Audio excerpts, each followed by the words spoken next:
Hello and welcome, ladies and gentlemen, to our TFT tournament, Runeterra Rumble. I'm joined by my co-host today, Kira. Say hello. How are you doing today? Not too bad. Quite excited to see the new set in action. Yeah, we're a little bit into week one of Legends, Lore and Legends, and we have a fantastic set of contestants here today. Sort of battle it out at sort of the first not official tournament, but our official tournament today. And we have, you know, quite an insight into the set. I must say, I've been cooped up in my room playing this myself for quite a while. I must say, what's your favourite trait so far? Definitely Bilgewater. I just like spending the money more. It is a very, very, very strong trait currently. By far, probably one the meta one, especially with the Alawi hero augment. Definitely very, very strong. I have to say, Ionia is one of my favourites, but it obviously depends. It's different every game. If you don't know what it is, it's a different. They walk a different path through games. Sometimes it's if you remember Trick, I think it's multi-strike from a set 12, I think it was. We have the extra chance to hit another attack, or they can do various things like XP, more damage, one of the things. But I really like currently Freljord, having the two towers that can either stun if you get 7 on, I'm pretty sure, but also empowers the units. So playing various things like even playing Unara with it is very, very fun indeed. Yeah. It's one of my favorite comps, but definitely Lisandra's been one of my favorite units. Your favorite units, I'd say. Definitely Tom Kench. Though I feel it feels like a gamble because he is one of the unlockables for Bilgewater. I feel like though I would get a 3-star full cost and just throw it into him and hope that I win. So talk about the set mechanic. It's unlockable champions. There's 100 champions in this set. 40 to unlock. No, is there 40? I think there's 60 champions, 40 to unlock. Yes, that's correct. And they scale with sort of the difficulty of obviously their unit, the 1 cost, 2 cost, various things. There are no 1 cost unlockables, of course, but they scale with that original unit sort of price as well as the challenge it takes. So my best example is Silas. Takes a lot of gold. You have to sell a 2-star Jarvan, 2-star Lux, and Garen. Three very, very strong champions from Demacia to then unlock that champion. You will get guaranteed in your shop, but it's very, very strong. You'll see in the Arcanists at Fast 9, one of my favorite comps in the game by far. It's very, very strong if you can get that online. With the JG, Hodge, anything favorites, LeBlanc. Bringing some of these later augments like 3-2 and 4-2 much earlier into the game. And it really can, depending if you get them really early on, can really boost your game, getting a Fast 9. Or even it's later on, even potentially getting your hero augments much earlier on, which obviously you get them on 2-1, but you get multiple chances if they appear on the first stage, which I think is amazing. I feel like this encounter definitely helps with the unlockable champs 100%, a lot more. Especially if you can get that sort of extra econ and potential, XP to get later on into the game and somehow, potentially even Mel, for example, needs a 2-star and better with 1 item to die in combat. And just to also get it. So get that early, really good. Void leveling to 10 to get that Baron. Oh, yeah, exactly, 100%. gonna be We're seeing very various boards interesting. start to sort of form themselves for the early game through our first creep round here, with the forward grubs being made as the minions for this set in general. And we're seeing various, shops, so 2-star Viego from one of our contestants here, which, 2-star Viego, as soon as you get that, you're instantly considering Shadow Isles. You won't, because once that's on with 2 items, you then unlock Yorick, and Yorick is a very, very strong champion in itself, although a 2-cost unit is a very strong warden in itself as a little bundle.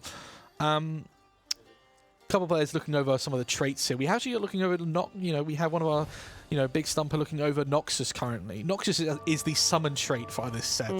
Summons Atakan, is my opinion one of my favorite summons. Just is such a nice, cool champion in my opinion.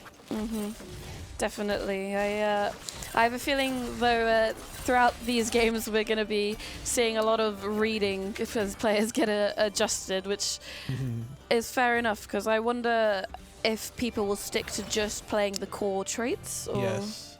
We're staying to augment rounds here. Our first augment we're seeing across the board.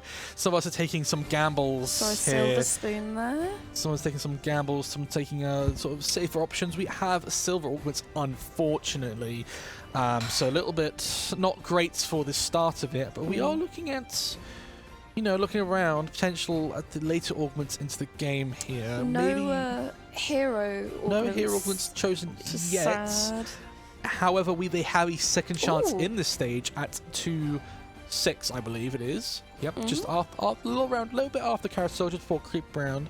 As we're looking at potential chances for one, could be even a chance. I don't think there is any gold ones, to my knowledge. No. However, we're looking at certain options. So we're actually looking here at Orca Leviathan here. We're looking at potential Echo Star, JG, and so with the Nashers. And Nashers actually combos really nicely with Nashers with JG, sorry. As the, extra mana upon critical strike, really, really nice in general. Skylaring. Unfortunately, looks like maybe if the Sonos can hang on, Echo 1 HP, but unfortunately it looks like he just won't win the round. I wonder if Sky we're going to able to see get that. Sky going to go for the Stylus like we were talking about. It could be It a is actually, potential. it's probably one of the harder ones to hit, because if you were to go Vertical Arcanist, you're not requiring the Garant, so you can actually still then keep that money back. But if you're going Vertical Demacia, you're worrying a little bit in that sense, because you have to end up getting that Garant back to be your main tank anyway within the comp. So that's your little slight issue you got here. We're actually looking at an early potential build to start from our contestant here, with an early TF, getting that online, getting able with the 2 items to start with to instantly get Graves on, which is a really nice little thing here. Even putting items that are completely irrelevant to Twisted Fate can even be really good just to get that unit on straight away if you have that other build water. So looking into it here, I wonder what Bob is going for actually. That's the silver spoon with the quick XP. quick XP, yeah, he will be able to get L5 off this round, which is really nice. He's able to win streak this, can be really, really vital. He's able to actually potentially, because he can get level 5 next, there's a chance for early high roll forecast, which we might be able to see in his next shop. But going pretty well so far for some of our contestants. 2 of them streaking, some keeping some health in between. There's the level 5. Able to get the 2 alloways for a pair. Let's see, maybe he did hit something in his shop. Simmer down, hotshot. I wonder what he's up to. But this one, we're seeing the Alawi pair, Alawi actually 2-star potentially into the shop here. And we're just gonna sort of sit around. We're back over to Orca's board here. With the Echo. I think that's definitely a very strong, good Echo start. is very, very strong. Very strong indeed. What do you think the third item they should choose for him should be? I am a sucker for, is it Giants? Giant Slayer? Yes. Giant Slayer is a very good option. However, he currently is lacking that extra self-sustain that he gets. So Hodge is very good here. Hodge kind of synchronizes very well for any sort of attacking fighters, especially AP, like our Echo here. But, he'll have to find extra Hodge and extra glove and tier, which is, just because he's hit that glove quite early, he has a slimmer chance coming into this next round. We're getting into Carousel here. Let's have a little look, see what everyone's up to, what everyone was sort of hoping for. There's the Ionia. Yep, hitting some Ionian units here. Let's see. So I'm grabbing some early units, early Targon units especially, getting some sort of things that needed. Like swords are very common this set, bows are very good this set, tears, the usual stuff that is tend to be really good. Kind of flex around with the meta a little bit. The current meta, I'd pretty happily sit on the fact that it's built around the Fast 9, the max cap boards, you know, Arcanist, Bilgewater max cap, you know, even playing around Ixtal and playing for Brock in this instance, which is a brand new character introduced into this set, which is actually, in my opinion, one of my favorites indeed. Having a little look into this guy, into you know, Big Stumper's board. Taking the sort of introducing himself into Ionia a little bit more, selling some units to sort of hopefully make some sort of econ.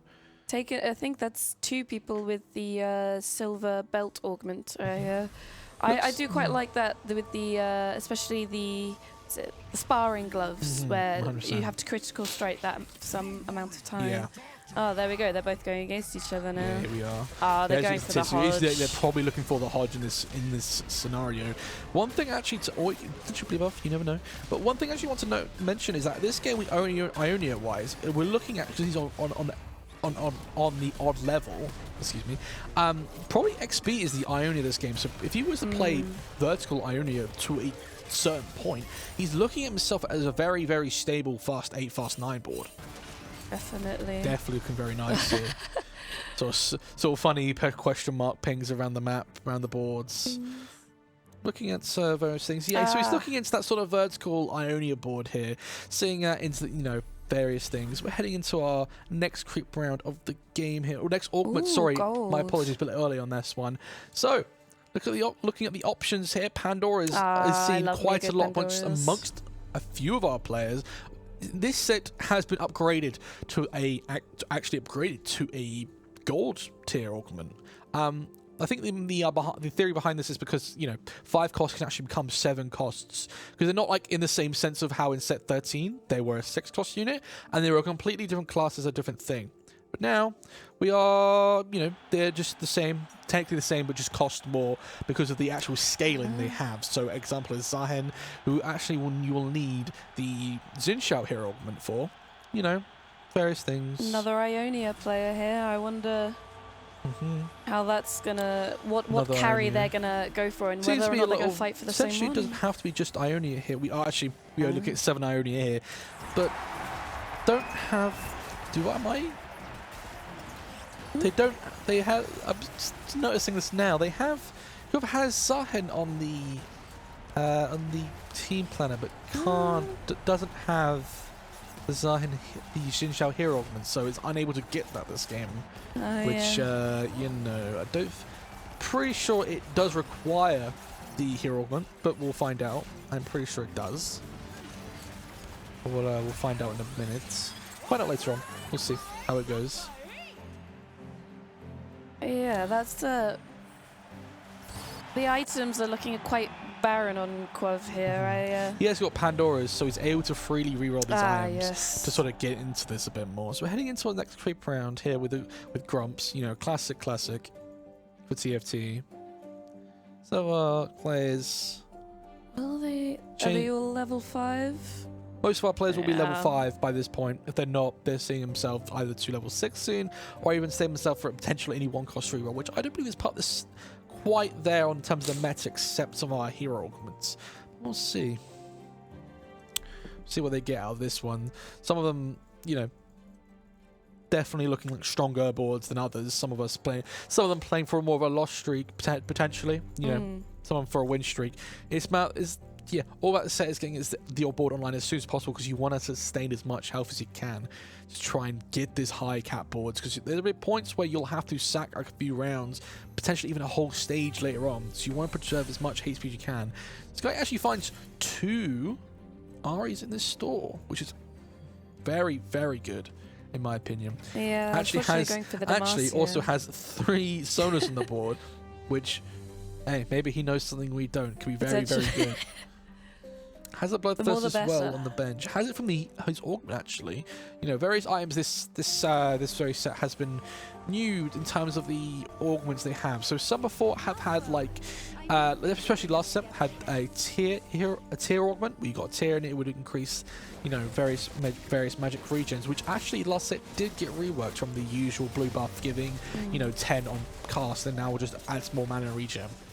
I do think though these oh, he actually put the Ari in. I do think that the backline is going to struggle against this Jhin though. Yeah, he has actually, I mean, to be fair, he has a very good strong front line. The only problem is he currently has a, you know, a Evan Shroud, which gives Sunder. He has an AP backline, unfortunately, but was able to win the round. So, you know, unfortunately without Econ, so maybe he looked to upgrade his board much earlier within the game, especially see himself through, but unfortunately wasn't able to do so. We're having onto the Viper's board here. We're having another Ionia. Ionia is very, very popular amongst League of Legends fans as well as TF2 fans. Just in general lore, it's one of my favorites by far as well. Just the whole sort of, I guess you could say, a Japanese-esque style. Everyone's sort of pinging, question marking the same person. There seems to be a common trait within this game here. Friendly rivalry. Friendly rivalry, yeah. Again, this is a nice little competition we have going on, but, you know. With the mixture of actually abilities, I wonder how the newer players will actually get on. No one seems to we have be doing various skill levels all in this room together, which is, you know, very nice to see from everyone that, you know, we have different skill ranges. Some more experienced than others. I know I myself is very experienced in TF2. I have a lot of hours. You know, one of my favorite games. This Alawi is, yeah, the front line just kind of crumbles because there's no tank this Jhin will be able to take it out, but unfortunately, their Jhin gets their force shot online and is able to take out the Viper's Jhin. Not quite able to do so. With we're looking back over to Q's board, finds the Belveth, which, you know, could be very, very strong. Yeah. Decides to pick it up. This could be very, very strong here. Do they level though? Has 4 Onias, so he's able to drop something here. In my opinion, dropping the Jhin is probably the best option here. You haven't got a Gunslinger to really amp up this Jhin much, but you have Slayer online already. Oh, I really want to see that Guinsoo's on that Belveth, to be honest. And we're actually going for a solo front line here without a Gargoyles, which, you know, ambitious, I know. But there we go. Decides to put the Rage Blade on Belveth. So Belveth actually works differently amongst other units. Oh, yeah. She actually casts, once she casts, you'll see in a second, she then reaches this next form where she just permanently attacks. She gets an empowered autos. I don't think there's any cooldown to this. I think this is now just her for the rest of the She's just going to be going back and forth. She's just her for the rest of it. And she now, look, you can see now she's ramping up with the Rage Blade. Yeah. She's really hitting a point now where she does a lot of damage. She also does partially true damage. I don't know if that's part of Slayer, but I think that's part of her kit. But overall, she's a very, very strong unit, especially at 2-star. If you find that 2-star early or even on point at level 8, you're looking for a very, very strong board here. And we're heading into our carousel round here. Seeing a bit more than we... Seeing a bit more for the players and what they individually want here.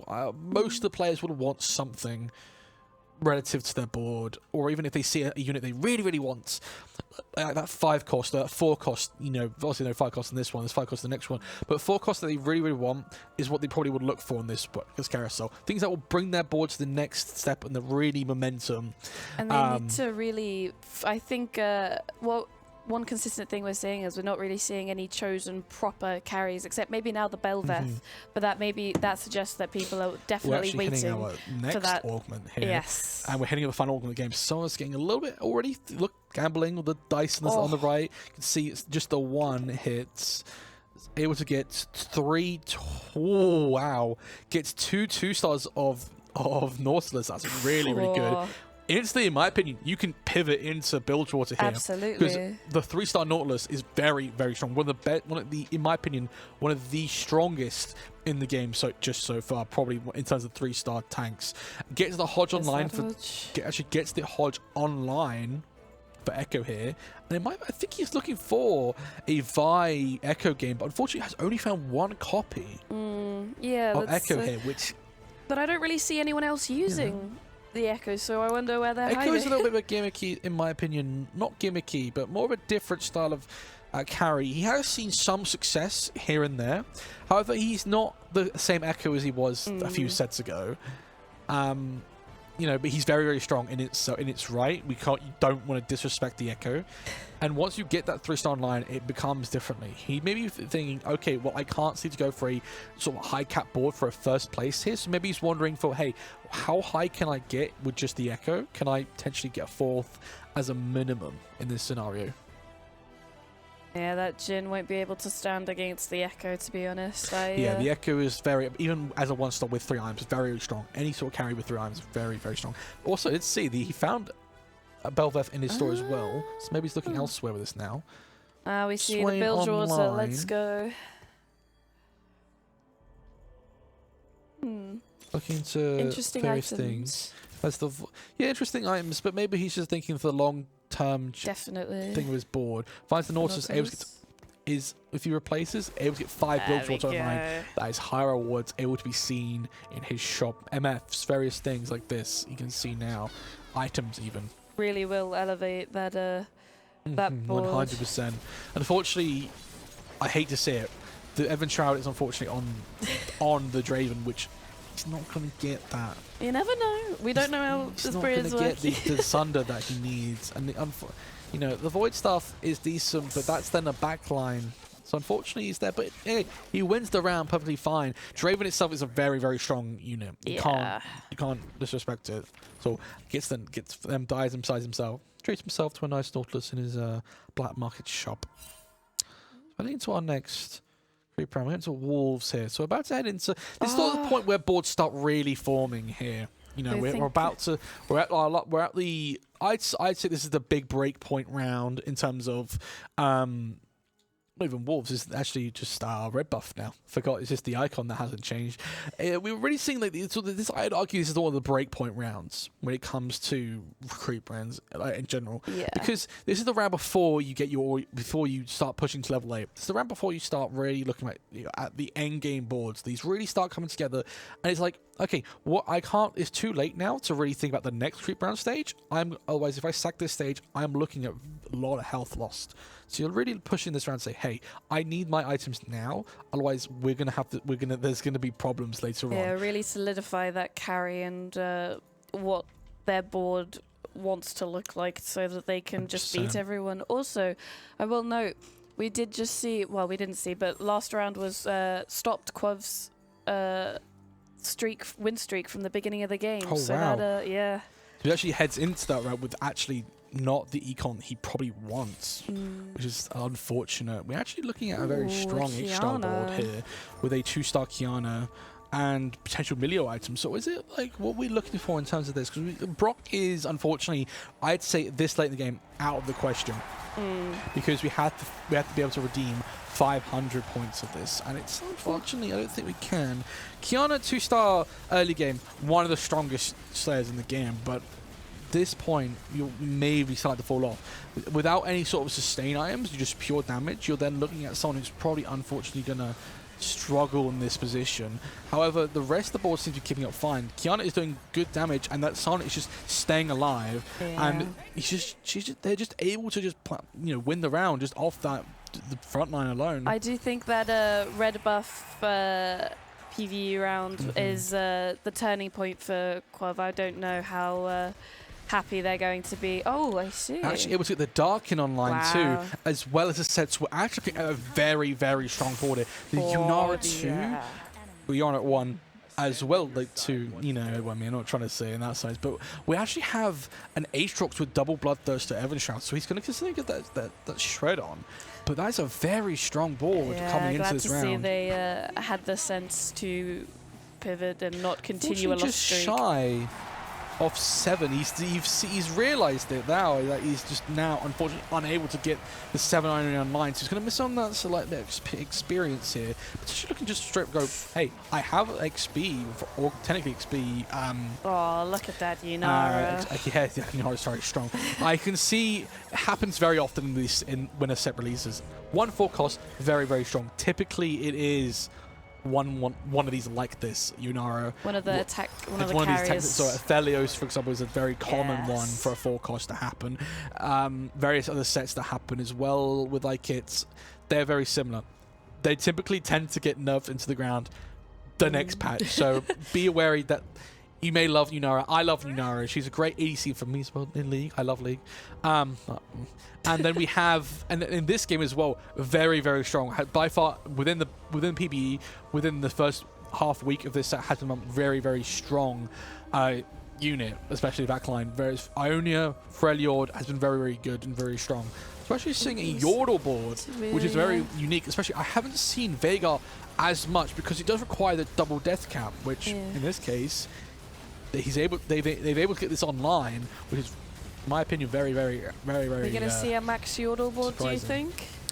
Max Yordle, unfortunately, he hasn't got the augment for it, so he can't go for 10. Oh, However, 8 is very, very strong itself, and that's something he can definitely go for within this game. That Seeker's Arm Guard, typically is made for an attacking. It's best in slot for Silas. You can get that from Silas, but you win the game. Absolutely. But on Veigar, even, you're looking at something that's very, very strong too. It's just trying Not to... in itself is terrible, but it's very, very good. It's still, Veigar does scale outside of things, you know, just to get online. Sees the Annie. That is essentially a really good spot for anyone who wants to go into this Arcanist board.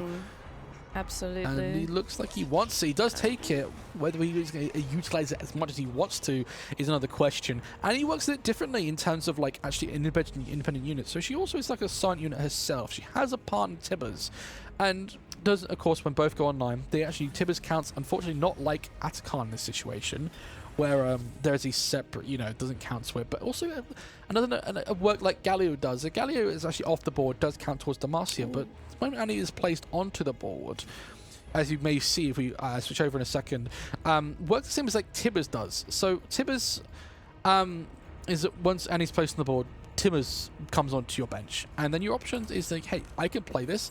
It's a very, very good tank.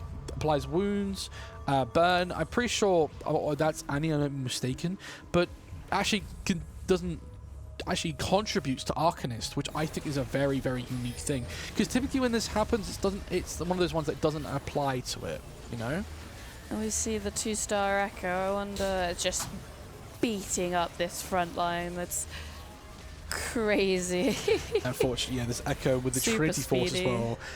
I wouldn't say Trinity Force is quite what he wants here, but Trinity Force is something. Extra all stats all round. Very, very good, in my opinion. Very, very strong. Can't go Goes wrong. a little bit undercover, under the carpet a little bit in terms of use, but overall pretty good artifact. Heading back over to the Bilgewater pool, actually able to get Fizz online, which is actually what they said is more of a gamble, which, let's be real, when they say something like this, one away typically from that means 3-star. bad news. But yeah, he's actually rolling down saying, I want this now. Really will spike the board, but unfortunately QSS isn't quite what I'd say is the correct option, but hey. So he's actually looking for this a little bit more. But yeah, so Fizz is a unique one this set. Takes on the Assassin role. So if anyone remembers this from previous sets, it's Assassin attempt drops to a backline. So you can see Fizz jumps to the backline, and then you got another issue on your hands where he hits a few times, then jumps back, hits a few times. I can imagine him fully 2-star Fizz, fully kitted out, is just a little bit nasty. Yeah, it's not. If you have to think about your positioning in this game, especially when you have things like Lunara or Lux who are able to hit backline units as well, you then have to worry about, hey, look, I actually have Fizz. You got to think about where you're putting this now. I do think so you that's a typically want lot to put more... this on the opposite side to carry. Yes. So you actually end up. So if you're against something like a Lunara, like a Lux, who do hit the backline, you want to be able to deal with this instantly, so it doesn't affect the rest of the board. And suddenly your carry stays alive. Meanwhile, theirs isn't an issue, and then your chances are again go against it is to deal with it in that pressure in that light. So we're looking into our next PvE round. I see someone there, one away from a 3-star Cho'Gath and a 3-star Vi. Yes, that's Orca. Oh, Orca, with the Echo. yes, so he's looking for this. He's seen this and he's like, I need it. So I think we could take a look at that real quick and see because he might be able to hit something. He hits the Cho'Gath 3 as we see. Oh. Ooh, the Freljord. No, that's Yeah, so he hits the Cho'Gath 3, a very, very one strong away unit. from the Echo 3 as well. And I'm not sure what buff that is, but Voids this set have various buffs. So they're like, if everyone remembers from set 11, or I don't think there was one last set, but set 11 had Ink Shadow, and Ink Shadow had the chance to give yourself items. So it's like almost like a summon trait. It's actually, remember, it's like Exotech from set 14. But they don't actually differently. take up an item Exactly. slot. So they help a little bit in terms of a buff. So they all have recommended ones. So each void has different recommended for each tier, and there's actually 3 different ones they can put on. So we're looking at that sort of thing, but unfortunately not strong enough. He's on level 6 for quite a while. He's actually 2. He's about to hit he's gonna be very, very strong coming into his late game. Definitely. With various units about to come online. Echo about to come online. Nico ultimate about to be 3-starred. Vi looks like Vi 3-starred. A very, very strong unit. So we're looking at Viper's board here. Senna Gunslinger? So we're looking at, so we're kind of waiting on a few units here. We're playing around the Freljord a little bit, you know. Actually has really, really good items. Has the burn, wound, as well as Sunder, which Senna hits the whole board, and it's very, very. It's, in my opinion, one of the coolest units this set. Is very similar to Zyra Khan. Instead of Zyra Khan from set 11 being more position-wise, this one will switch on a cast. So you can see Senna will cast, she'll switch, and suddenly Lucian's online. Have you seen the 3-star? Yeah, the 3-star where they both come in on the cast. Yeah. That is it's very nice to see. 3-star 5 course. They've had to go really all out this set because there's lots of them this set. Unfortunately, you can see the Yunara, even without a damage item, doing loads of damage. Going for the 2 carries, definitely a 100%. good idea as a backup as well. We're starting to get to the point where we're slowly starting to see who's going to make it to top 4. We'll actually finally finds the second pair. Actually, it's close to. Wait, I just saw that 3 Bloodthirsters on Aatrox. Yeah, he did not die. There we go. I actually would like him to click on that. I want to see how much Omnivamp he has. Oh yes, with the Darkin. So that's is it plus 15% or 25%? I think Darkin gives 15. Yeah, so that is. I hope he does it. I really want to click on that. I want to see this because it's very, very, very. Look, I want to see what happens because he dies and he's then permacasting. So we'll see this in a second. Or you can get permastuns. Oh my. Oh, unfortunately, I think someone's got. Yeah, that Sunfire is just unfortunately stopping it entirely. And that Vi with the Rage Blade actually has the entire board online here. Echo, Cho'Gath, Vi with a Rage Blade is very strange, but hey, whatever works for you. 3-star, so it just doesn't die. Nah. Ooh, Ornn and Desire. Well, the last few carousels to the game. That Ornn could be very useful to Viper, I think. I had a really nice game the other day. Unfortunately, I was a few rounds off getting that prismatic Shurima. I actually, fortunately, didn't do very well that game because I had to sack a few rounds. I thought, I have to lose these in order to win. Unfortunately, I did not win. I actually lost all the rounds, and still with that Seraphine in the back. Actually fields 3 Juggernaut here, so we're looking at what sort of things can we go about this. He probably wants to look towards Singe this game, no? But unfortunately he's not able to do so. I wonder if has to somehow field somewhere another Juggernaut here, because he actually is. He's looking for Shyvana later on in the game to get that 4 Juggernaut online. That Seraphine, I think this that's just more of a. I can poke from the back. I don't really feel like he's planning the board around it. Seraphine is I don't think is very. She's very good in terms of that she can put out some damage, but she's not carry potential. No, really. In my opinion, she can be at this point where she can do crazy damage. But if you were to put like a nice red buff or Morello's on her, she can do a lot of burn. But unfortunately, the charged up Yunara at this point, you're just unfortunately, it looks like Yunara. Once they get to a certain point, Yunara can't really do anything. Kind of crazy. And we're seeing the top 4 here. Looking for that Silas, do you think? Unfortunately, yeah, he's trying to look for it. Unfortunately, he can't quite get it. Doesn't really have the set econ two, after though, it, I don't is think. very, very nice. Yes. Definitely. Probably looking for another Rage Blade on that Yunara. Do we see? Is this 2 people with a Yunara carry, or did the other one get knocked out? There is 2 people. We have Qov and we have Big Stumper. I should be able to get the potential volley bear online, so if they see fit. 2 2-star Yunaras. Not sure people are a fan of the Vega. I'll see the set come back onto the board here. Unfortunately, gets a slam in. Unfortunately, Qov, one has to be stronger than the other, and we see Big Stumper's Yunara much stronger. I do prefer the items on that Yunara as opposed to Qov's, I think. Heading into our top 4. I would say potentially last PvE round. Heading into our top 4 board here.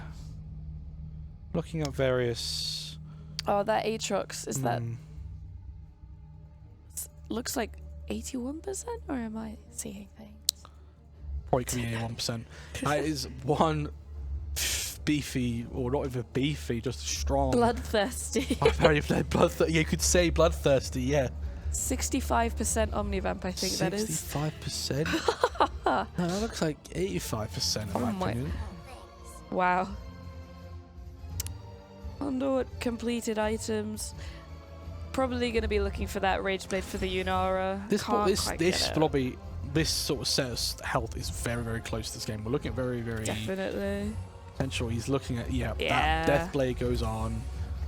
The best items would be Kraken Slayer. However, Death Blade, very, very good item. A lot of damage coming in from Yunara is very, very good. Hitting multiple units is, in my opinion, would be very strong. Actually, we're looking at PewDiePie's board here. Look at that fizz. He has 8 fizzes. No, 7 in my opinion, sorry. So if he's able to survive this, looking very strong. He's looking very potential. Unfortunately, he doesn't have those healing item on the fizz, so unfortunately it looks like it will be the end of the road.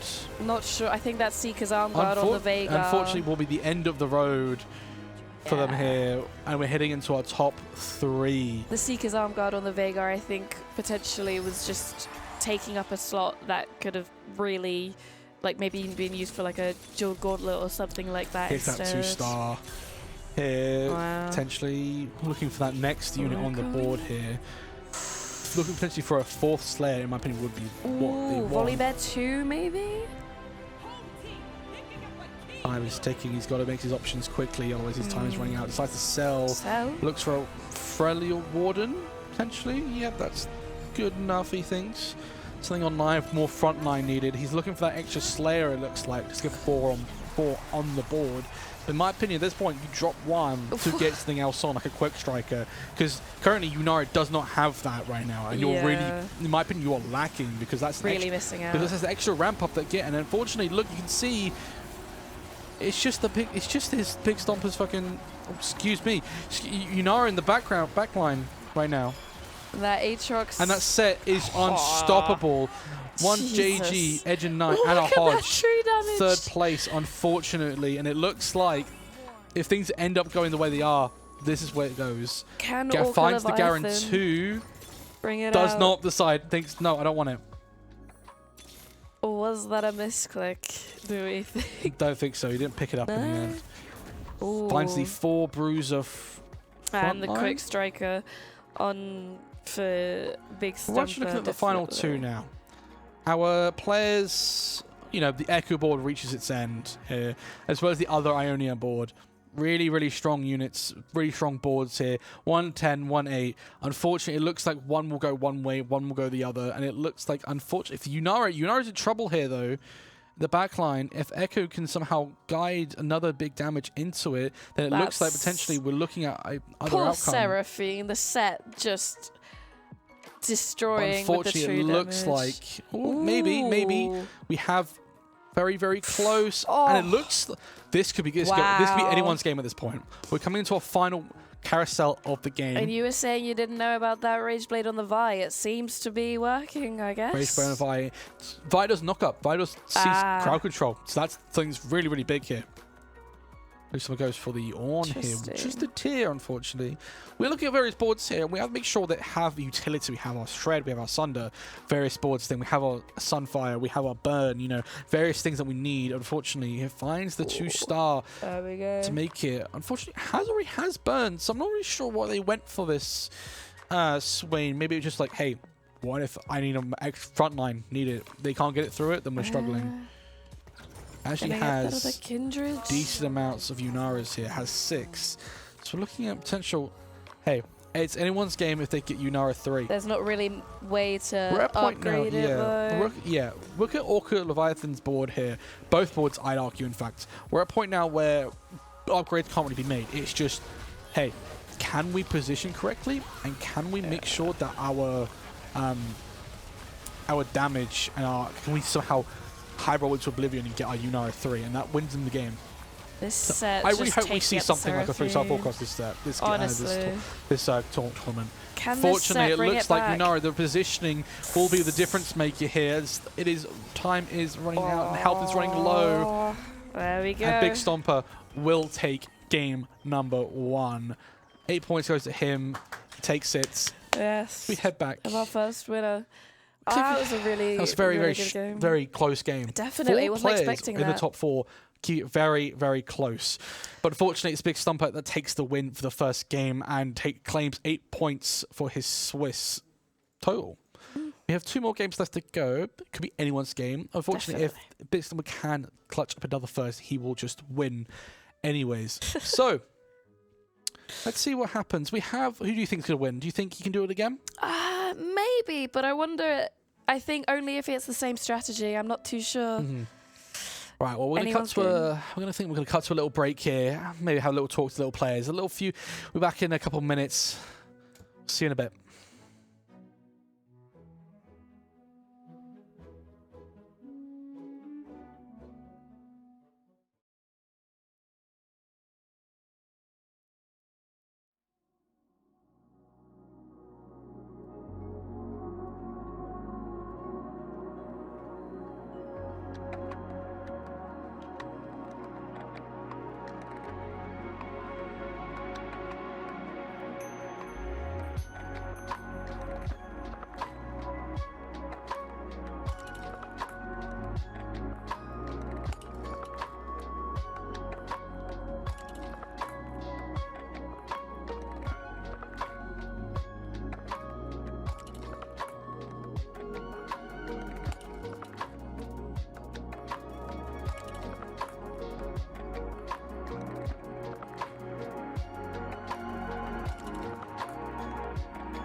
Are back, ladies and gentlemen.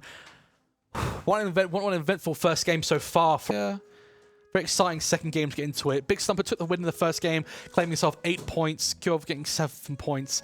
both of them are big contenders. Not Q. Big Orca getting 7 points, and then Q getting very even game. You know, Prismatic's obviously Prismatic Pie will always be the favorites. The really high cost, high cap boards. But gold, you know, we can go for it. 10's what we get. Slamming's really, really good in here. I personally think I love take slamming, but I always forget. Which one's that again? That's Slamming's the one where you slam and you get XP. Ah, yes. I always forget I have I that. suck with that one, I honestly. always forget, and then I realise after carousel that I've missed out on 6 experience. Riot 2 already. Riot 2, very, very nice. I wonder how many people will stick with the... I don't know if they're like me. I find one comp that I like, and I usually just roll with that. I don't have a lot of variation, but I guess because it's so new, no one's really found that yet. Have you found your... I can't remember. You said you liked Freljord. Freljord and Invokers with Lysandra carry, and maybe a Zillion as a second. I love that comp. It's a very nice, forceful comp for me. If I'm not... I personally love AP. I love AP champions. I love AP everything when it comes to various stuff. But one thing I really like is the fact that it's very flexible. If you were to find a spatula, 7 Freljord. If you get an Econ Augment, just don't play in Freljord. I personally don't play Invokers, and I go straight to level 9.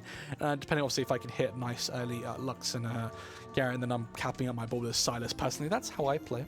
How have you been playing recently? You said Bilgewater is your favorite. Yeah, I just like the black market quite a lot. It's a very unique augment. Yeah, probably my favorite gimmick. Traits. Yeah. It's very unique. Allows extra stuff, and really, if you can get decently on point with it, very, very nice. And we're heading into our first. As we're looking at one of them, it has 3 different item augments. The Steadfast Archangels and the Rageblade. I'd go for the Rageblade. I love Rageblade. Rageblade, my favorite. Because Rageblade or Archangels personally. Oh wait, 2 people got that. It's exactly the same. Wow. I personally love the Rageblade. I think it is very flexible for what you want to play. If you want to play Bard, you can put it on Bard or on Athelios. Or if you want to play Unara, you can play Unara. Or if you want to play something with Kindred later on, you can play Kindred. It's very nice. Definitely. Or if you want to play Archangel, any AP line, stick on that. Steadfast, I actually don't really know what the augment specifically is, but I think it's a University of Good IM. The artifact with the... what's that one? I actually can't remember the name. I'm just looking at what's Q playing into Freljord here. Is he going to play an Invokers as well? Is he looking for? What's he looking for? Nothing yet. Yes, finds the Lichbane. Lichbane's a very, very good item, especially on Seraphine. Seraphine doesn't do much damage alone. However, because Seraphine is very similar to Cogmore in terms of how she casts. Very low cast, consistently casts one big cast. Not exactly like Cogmore from the set 13, but similar in terms of like, hey, Lichbane is very good on these ones. You know, the consistent casts, able to just get it off and do another big chunk of AP damage is really, really, really nice. Can the Anivia? Anivia just clutching up Slap here. that Shen out of existence. 100%. Around here. Be able to get that Tryndamere online here. So we're looking at Saul here. Able to find a decent amount of Juggernauts. Zoe. Decides to sell the Zoe. Opts in for the... really needs starter. that backline carry. Ooh. So let's play for a front line instead. Definitely very, very good options. I think with the point where you're playing a backline with no extra sort of utility traits, it's very hard. Yeah. In my opinion, it's very hard to sort of go around. Just there for a space filler at that point. Yeah, it depends all who you have, but very, very difficult, very strong. Can be difficult, but if you have like Caitlyn is just in general very nice. Even without, especially here, without long short, very, very strong. Seems to be very but consistent again, from last if you're able set to hit as well. it, see, there's a chunk of damage to that front line. I think because she's a long shot, she scales off the distance, I'm pretty sure.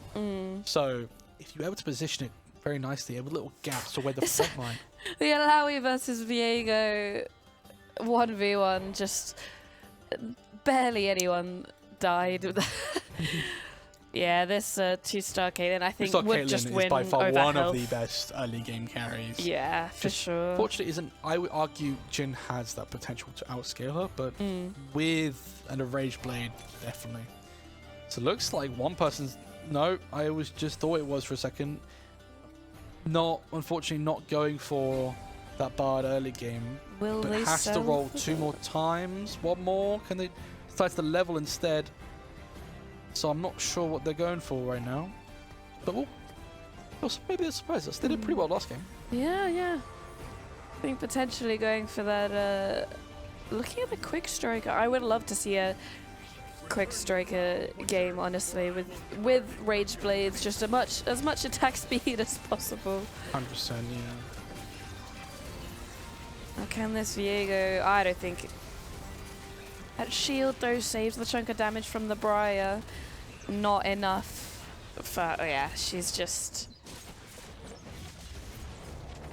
I think people are struggling for their backline carries at the moment. I think there's not many. Not really got the items that they want because no one seems to be slamming anything down so far. It's mainly just the keeping the people alive up front.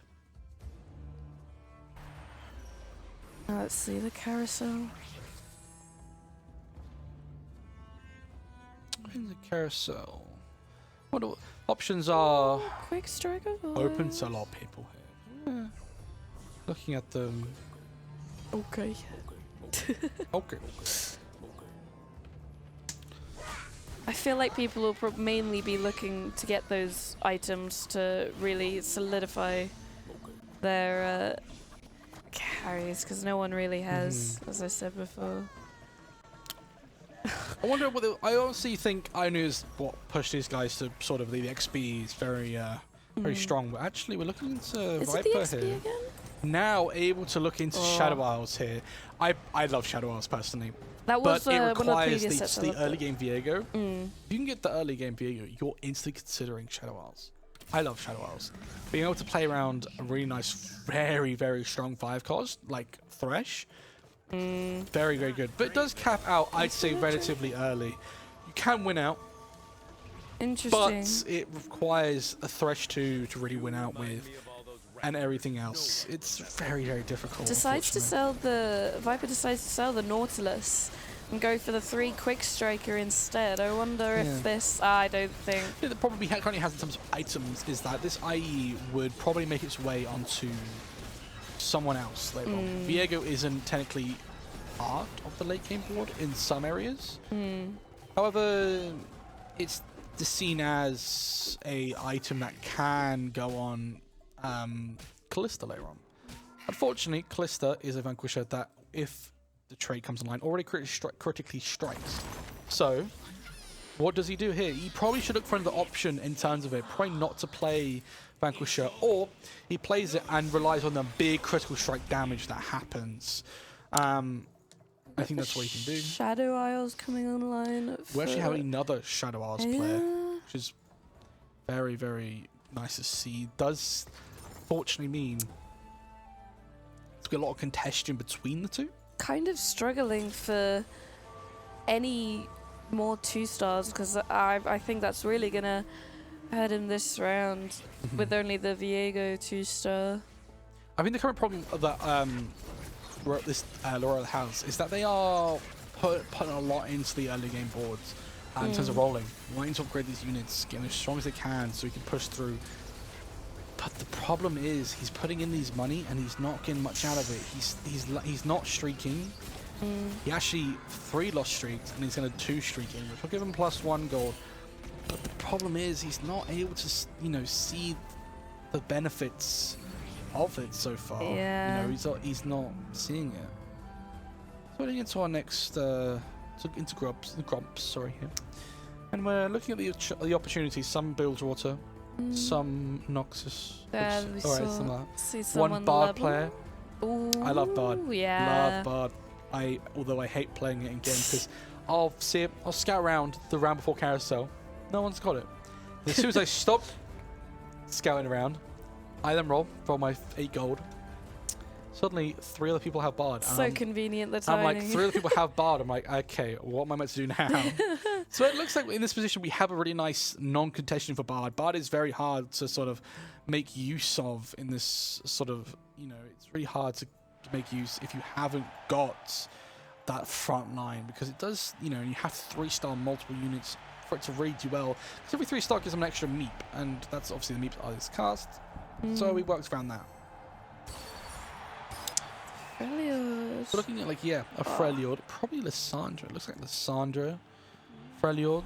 We're playing around 3 right now, 2 Invokers. Definitely looking to upgrade that Nivea with the last one. I'd probably go for the Archangels, but I just like the scaling items.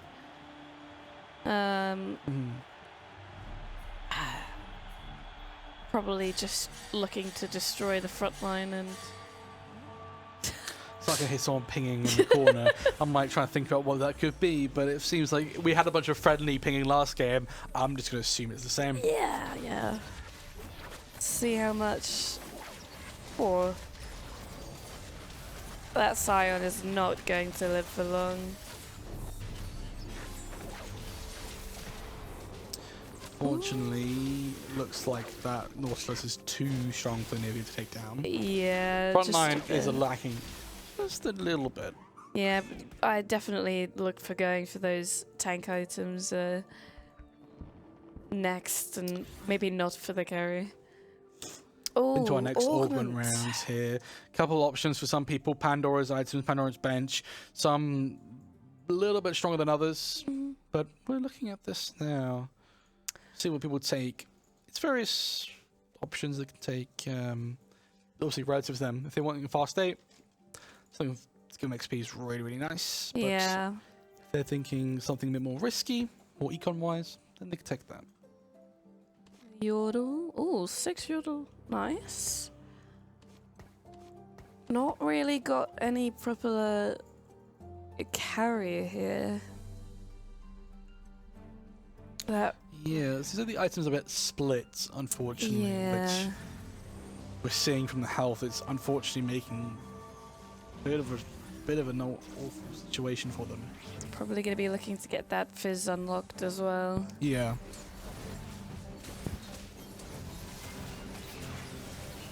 Okay, with the Viego again, not seen any more upgrades from Viper's board apart from the Yorick. Sure, as much as we're saying the Yordle didn't have quite that damage from the items being built, it's putting up the work against Viper's board really nicely here. Absolutely. However, this could just be that fact that Shadow is pretty weak earlier on. You haven't got the items for Viego to then transfer over to Thresh later on. Yeah. You haven't got that backline carry, which again transfer those items to Callista later on. But you know, it can go either way. We're actually looking at Orca's Bilgewater board here. Unfortunately, health. He's down by 29. You know, not great. He's in the bottom half of the boards here, which he does need a big game here to keep himself in. And he's upgraded to that 5 Bilgewater, so that might be the spike that he needs. 5 Bilgewater, pretty strong. Gives better stats, not stats. I would say it's better rewards from the store. Yes. Very, very big for him if he can start stacking up this. I forgot what the currency's called, but Silver. Silver, that's it. Pretty sure something like I would have called it doubloons, but Doubloons, you know. yeah. I think that MF2 is really what he needs to be looking for next and saving up the silver for. Yeah, that MF2 online would be very, very big for him. Look But at we're this. looking at Viper's board. It's very strong. Viper's board with the Viego, very, very strong. Getting other things online, building up the Shadow Isles sort of starting point. It's very, very big. You can get this all online later on. Gwen and Herald unlocked. Probably going to be making use out of the Gwen there. 100%. So I into Carousel. I'd say he's looking for more. Potentially, if he wants to utilize this bow here, or this rod, he'd probably want a bow to really give him Rage Blade. Rage Blade itself, typically in this comp, if it's on a caster, it's not a great option. Yeah. However, his resources are limited. You know, he can build Morellos, decides to opt in for a Rabadons, potentially. I would assume he would have used the rod for something else in the meantime, but he decides to go for the Rabadons here. Or the other rods potentially make Rabadons. And I think that's going to be very good for Viego, because Viego is a sort of hybrid fighter, which is in my opinion, very strong. But we'll see how it goes. He finds the Rift Herald. In my opinion, Rift Herald is probably going to be much better than a 1-star Cho'Gath. Definitely. But hey, if he wants to run the Cho'Gath and thinks, hey, Cho'Gath has given me the board stun. True. Can't remember if Rift Herald does that myself, but you know. So we're running into a few things here. We're running at items. So it's probably opting into the bow on someone else this time. I would have put that on the Viego maybe, just because then you've got the complete. Yeah. Can't. Looks like can't really decide whether or not wants the Yorick or the Viego to be the carry. Fortunately, York isn't particularly a carry. No. Unfortunately, so you can struggle on that side. Slap a couple Rage Blades and then you'll be saying something different. We'll see. Ooh. My opinion, you might as well just put the Rage Blade on the Rage Blade, the Edge of Night on the Viego, because Viego hasn't got any sort of sustain. So getting that Edge of Night means he's not going to get instantly targeted, which kind of will need. Yeah, will make him definitely live longer. Once the Ash 2 decides to... So let's pick it up. Because, yeah, 3-star Rumble. Looks like and that's the Lucille's board is starting to really take its shape on the Yordle side. We're looking at something still stuck at 2-star, but it's the Rumble. Not really much change to the items other than the Jewel Gauntlet on the Teemo, so but that seems to be not. I wonder if they just got that actually. They seem to be on a 1 win streak. I wonder if they can keep that up.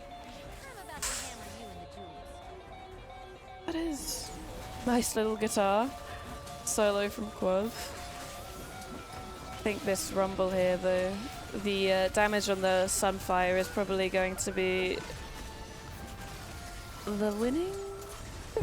So I guess that JG on the Teemo, which quite strong. Yeah.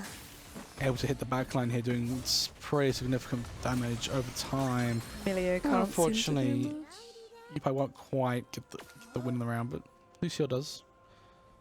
Heading into probably our next creep round. Some rounds just finishing up here. Some benefiting more than the lost in others. And we're seeing this sort of come together. We actually see an Ishtar player in the top here, which I haven't seen all game. They're actually, rather than playing Bard, Bruisers, they're playing Bard Ishtar, which I haven't been able to try yet. Ooh, interesting. Which, you know, could be quite good. What does Ixtal give again? Ixtal is theoretically is the cash out trait. So yes. Unfortunately, not this time. It's not a lost streak, but it's more of a quest one, which has its bonuses and weaknesses. If you take your quest, it could be easy as roll your shop this many times, level up this many times, or put XP in, or 3-star unit. I think. But you can be at a point where you're stuck on a quest. You cannot choose the next quest until you've done said quest. So there could be a point where you are... So I didn't see that too well, what he has. But if he was to say, hey, look, I need to do this, I can't do it, he's stuck. He cannot cash out. He cannot do the next quest. He's stuck at the current point of his style where he cannot do anything. He's going to see loss after loss.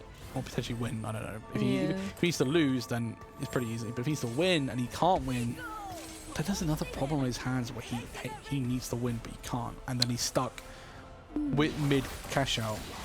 Still opportunity to leave TJ on the Vi here. With the All playing pretty nicely. Interesting. They're going to end up being Emilio v Emilio. This Bard. Bard is putting in the work. It's a lot closer than I would have thought, to be honest. I guess. Yeah, the front line. Doesn't seem to be staying. Ooh, the Yordle player looking to go for 8. Into our I final think. augment round here. Giving some good options. Personally, I see reinforcement there. I mostly always take this. I don't know if that's a pretty average pledge thing to say, but I personally think, hey, if I can go 9 very quickly if I somehow Yunara's in this exact shop right now. If I'm playing Yunara, or Braum, or Lissandra, that's in my store. I'm just gonna take it. Ooh, deciding between the. I love the mittens. It's such a silly item. I feel like. Seeing everyone rushing around. Who will the mittens go on? To be fair, mittens the past couple sets has been pretty useless. It really has. There hasn't been much chill. It feels like more of a cosmetic item. But this set, there has been so much chill. Yeah. That I think most units have it now. Yeah, with the... And I think now Chill is... Mettins is pretty good. And, You can start seeing him used a lot more. yeah, we've also got a Freljord player, so that definitely will... I think every Freljord player chills. Yes. So that's coming real handy if you can get that at this point. You are sacrificing. It's pretty much like, hey, you attack faster, but this. I think at a point it slowly becomes a little not great, but you can get it working. You can get it working. 4 Shadow Isles upgrade, taking things off the Viego to make the Callista carry. So he's actually got 3 Warden, but the Cho'Gath isn't getting any value currently, and he needs to get that on. Personally here, I'm looking for a Rage Blade. You have, you're lacking in items, you're lacking in damage, you need this online now, and he does. He thinks, hey, look, I need this on. Crown Guard is an option. I think it's the option. Reforge one of those chain vests, to be honest, and... yeah. Okay, so he's actually decided to opt into this. I reforged a chain vest here, personally. Absolutely. He can actually do that now, but I don't think he wants to. He's like, hey, word of carousel. Yeah, true. Waiting for that. Oh, he chose to take the Ascension. Now, Ascension can come and not pretty well. Because he has a board that kind of can stall for his Callista. That Bard, though, just completely takes out his board. Big Stumper again. Might, staying towards the top. Viego. Not really much else to help him with his board. So you're opting in for the 4 cost, but there's still an Annie left on the board. Annie is probably the best 5 cost in the game right now. Fortunately, it's taken. But we're at a point now where it's unfortunately no one's really playing into the Arcanist line. I think because unfortunately Annie is one of the break points on which it really starts to become a problem for other players. Yeah.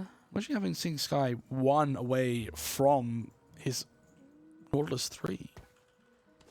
That's a fat Scion. That's a fat Scion and that's a fat Nautilus. 2 really big units on the carousel. Chooses to finds his 3-star becomes even bigger. What a roll. Nice. 1-star copy of TF. He's now 1 away, 2 away, I lied. He's 2 away from TF3 as a backline. Not as carry though, which you might need to change up soon. Yeah. What next carry? I'm not too sure what else he'll look for. I think if he is holding on to those TFs, I think he should swap those. Well, look to item TF up next.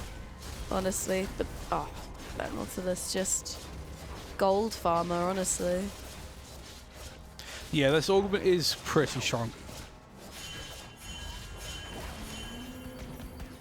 I believe he takes up 2 team slots actually. We'll double check. Yeah, he's got 6 units at level 7. It's a point where he's actually gonna, he's a very strong, but he sacrifices it. So we're actually looking into this right now. Got the 8 Yordle. He's deciding to not pick up the Lulus here, which is a little bit odd. Tied to duplicate to get the 2-star Fizz online. Very, very strong. I'd argue actually moving the Teemo items over to Fizz here. Because the Fizz helps with the front line and out the back line, and theoretically up the backline damage. But he has that backline damage already from the Justana. So, and look where he is. And he's already hitting. I'd say that Callista's dead, in my opinion. My rule of thumb is if I 2-star a 4 cost, I just make it's going to that. out damage your. In my opinion, look, out damage your Teemo. You're seeing the Teemo here doing a decent, like the most damage, but just only probably 1,000 damage difference between Fizz. Yeah, but then think of the massive damage increase that you could get from transferring the Unfortunately, items. 1 will fall. Unfortunately, that is one of our players gone. Now it's the top 7 of this lobby, and we're narrowing it down. Seeing our players really start refining these boards. 2-star the Callista finally, or watching these players really refine these boards is what I love about TFT. Really having these, hey, here's my final board.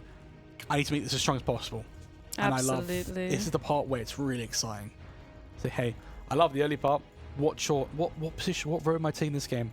Hey, I'm just going to high roll these 5 costs, and this is my new board.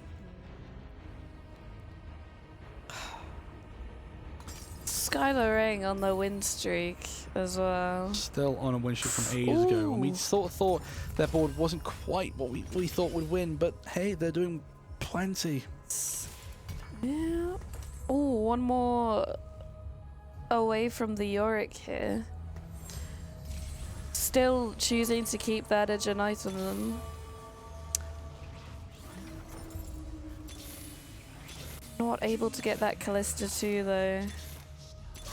And the Shadow Isles versus Shadow Isles, I think that Callista is just a tad stronger. Yeah, but Basit's breakpoint of 2-star Callista now is looking at a board which is very, very strong. But it's what can you do, especially with the damage ascension. Look at that. A lot of damage coming in, and that is 17 down to 17 health for Earl here. This is he's cutting it close, and Viper both contest each other. Unfortunately, Viper's hit that next point where he needs. We're looking at a big stumper here. Next, wins 7-player combats, or will he win an HL champion? Yeah, he's got. Hey, I'd say he's opting for this thing. I think that was the 7 wins he just opted into. I think that was, yeah. Because if he can get Brock online, that is a big round. I'll let my hands do the talking. Choosing to keep the 4 Ixtal though. Is it Ixtal or what's it? Ixtal. I think it depends. It depends what pronunciation is. I've heard champs say Ishtal. Yeah. I think it's Kiana that says Ishtal the most. People say Ixtal because like it's IX. That's just what it looks like. Viper against Big Stumper. I believe in Viper here, honestly. I think the Ascension is gonna. Unfortunately, it looks like it's the end of the road. No! Ooh. It's the end of the road for Viper. Big Stumper God damn it, I cursed knocking him out, and suddenly that's 1 out of 7. He's getting close. He has to get this online. That's a Brock, and that's a very, very strong. It wasn't a 7 in a row, so that's definitely a lot. As I thought, yeah. Easier. There you go, Lissandra with the Lissandra with the Lichbane. Very, very. I think this is gonna be one of the strongest boards we'll see today. Personally, he's now in first. He can potentially see the end of the game here. Choosing to take the items from Sejuani and put them on the Brome instead. Definitely gonna be a high. He puts them back over. I think it was more of a stat check. Say, hey, how tanky actually are you? We're at a point now where we should be looking to sort of engage our front line a bit. We have our main tanks, our defender and a warden, but instead we have bruiser active, and I think that's what the next point we should be looking at is, hey, I want to make sure my main tank has their secondary trait active, has their class active, and we're getting to a point now where, hey, we want to make sure that's actually on. 3-star. Fortunately, Lissandra doing crazy damage. However, unfortunately, so again, Yordles gets that 3-star Teemo and Tristana online, and suddenly you're looking at a much stronger board. Yeah, I think the biggest downfall was just the really flimsy front line, like you were saying. You need that defender, you need that warden, you need to upgrade it, and he's another Lissandra on the carousel. Personally, I'm looking at that Cillian here. Cillian's a very strong 5-cost. Absolutely. Able to replace one of the weaker invokers he has, and then able to they have it and sort of work around it. Will not get the chance to take that though, as Orca just. Oh no, it was Big Stumper took it. Will he actually use it?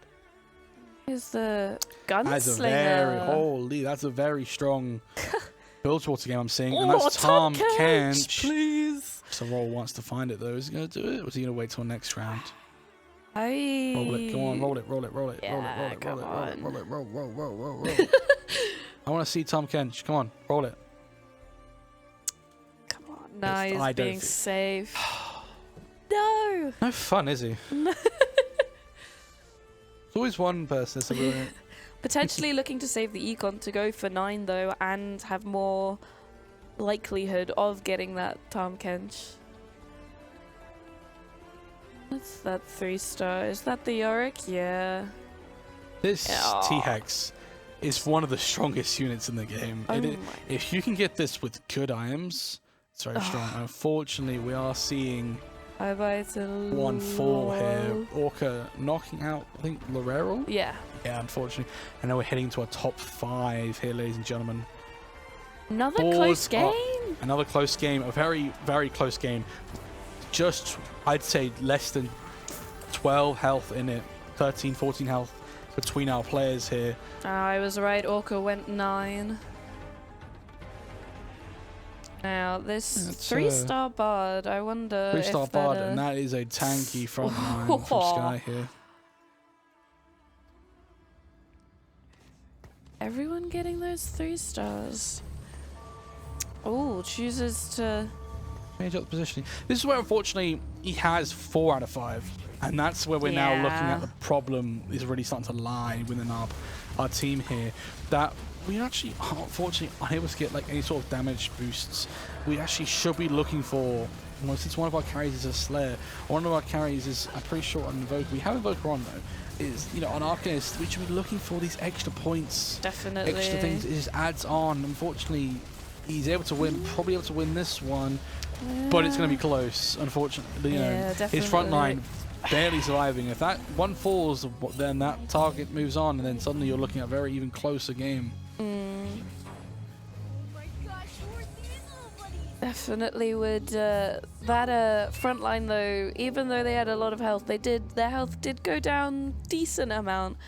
Would definitely think that the 5 would make things go a lot quicker. Look at that T-Hex, man. Large and in charge.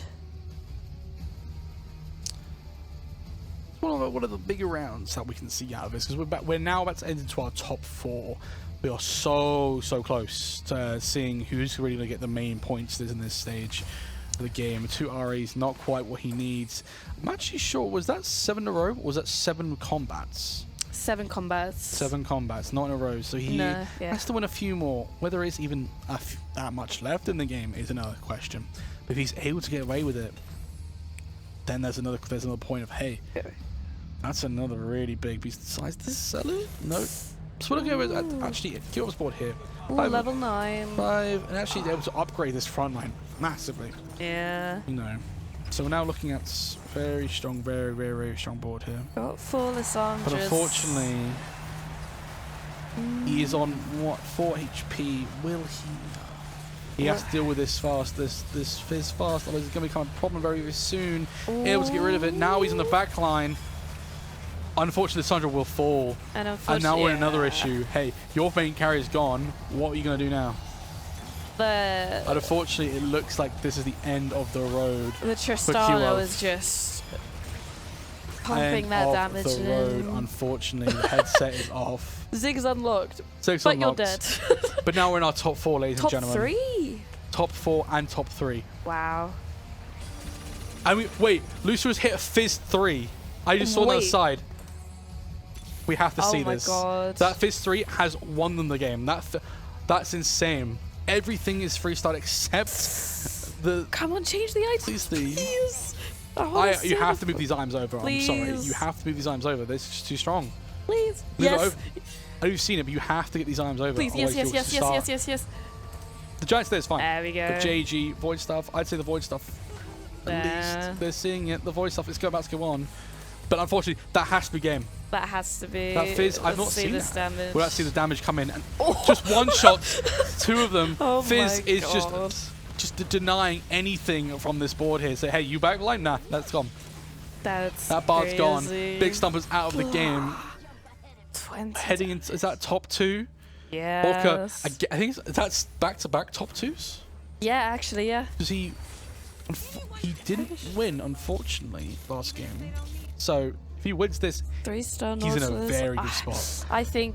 Unfortunately, there is no way about this. That Fizz is going to jump on the back line unless he's able to just He has to. He has about 2 lives in this, I'd say. He Maybe, needs to yeah. He has to do this. He has to somehow find this MF3, and even I'd say MF3. That Fizz is gonna jump on it, Yeah. and it's gone. You need everything 3-star Playing around, to say, live hey, against this how do Fizz. I switch up my board here? And they've got the 2-star Ziggs in the back. So let's actually opt in for the board. Unfortunately, that's MF gone, and then that's he's gonna cast again. He's now the T-Hex is gonna start going. I watch that to jump on someone else. Fizz is gone. Fizz is actually half HP. Unfortunately, no healing items is a big thing, but that's Fizz, and that's Graves gone. And unfortunately, this is, to be fair, that Fizz without a healing item, you're looking at a potential. He's able to stun. That was very close. If Orca's able to stun lock that miraculously, then you've got another issue on your hands here. In my opinion, you go for the MF here. You deny his chances. And he's going to go for it. Blue Shore gets it. And I think there's now, unfortunately, 1 left in the lot. 1 chance he's got. He has to hit every single one. Don't sell it. That's the point.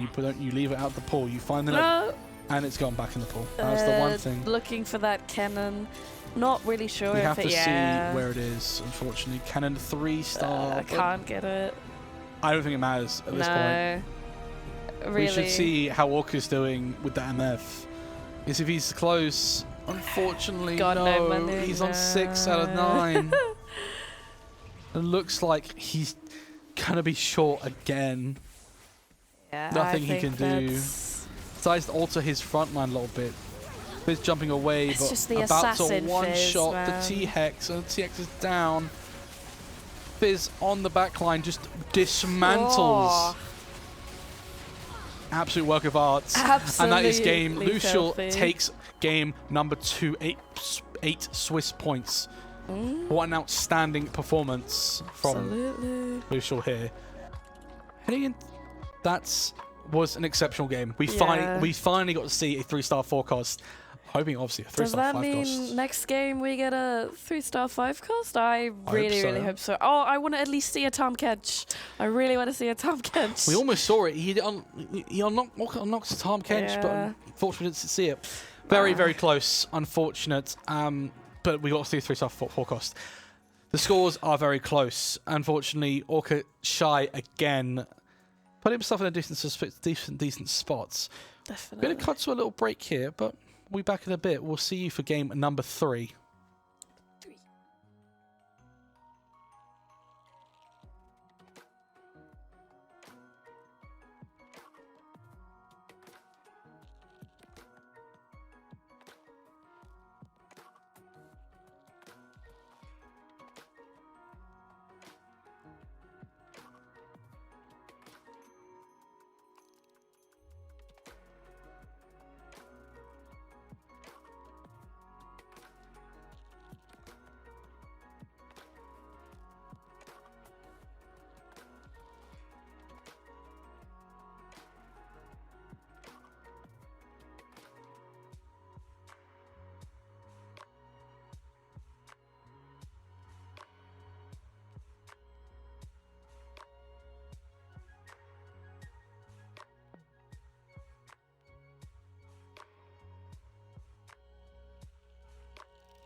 We'll see how it goes.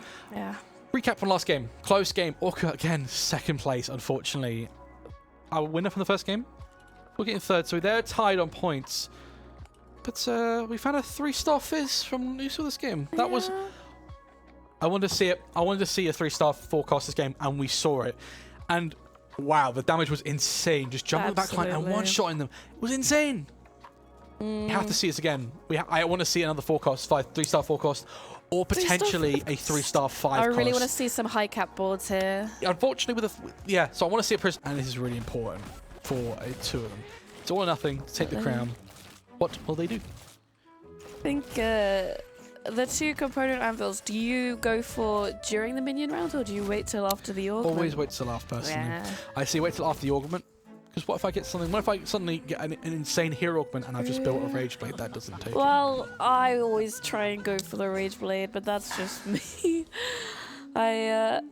Yes. So I must ask, who's your favourite to win? Who would you like to see win, take it back? Are we thinking finally a first for Orca, or are we thinking potentially Big Stumper over here? Not taking it last minute, Big Stumper starting with the Arcanist. I like that start already. I think Ari Frontline's new for me personally, but it's a new strat. You wouldn't understand. It's fine. My apologies. I think for Orca, I think the 2 seconds. It'll be comically funny if he gets second again and Big Stumper gets first. I think that would be comically funny. Absolutely. Just to see him, unfortunately, so close. But we'll see what happens. It's gonna be nice to see him win something. Or maybe they both don't win and someone else goes first. They both go 7th and 8th. 1 point. Yeah. I think that this... I think some people will maybe be learning from the first 2 games and be sticking to their more favoured comps. Yeah. We have a few players actually experiencing the set for the first time, getting really in their hands gritty in the tournament. We're seeing some with more of experience coming into this, and that's what we want. We do like seeing experienced players play because it's nice and fun. But of course, we like giving everyone a chance, and that's what it is. TFT is for everyone. Playing into our first augment round here, you know, aura farming for a few of our players here can really. That's what my opinion. Insta-click. We have slamming Anna and one of our players here. Atacon augment as well can really help out massively for any sort of Noxus players, but aura farming, in my opinion, is an insta-click. It's since when it's first released, but 4-7, you are now getting an extra 50 HP basically from it. We see one person getting, and it's a Senna 2. Senna is by far one of the strongest 5 costs in this set so far. My opinion, it's still Annie. If you're Annie, that's an instant. In my opinion, it's the first. But Senna is very strong. You can play for a Mel Flex with his Senna backline carry, or you can play for something similar with a Kindred backline as well.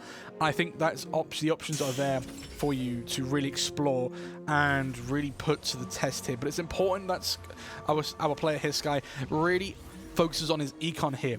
Make sure he's pumping levels rather than the rolling, because he wants to get this board stable and really to a point where it's supporting Senna.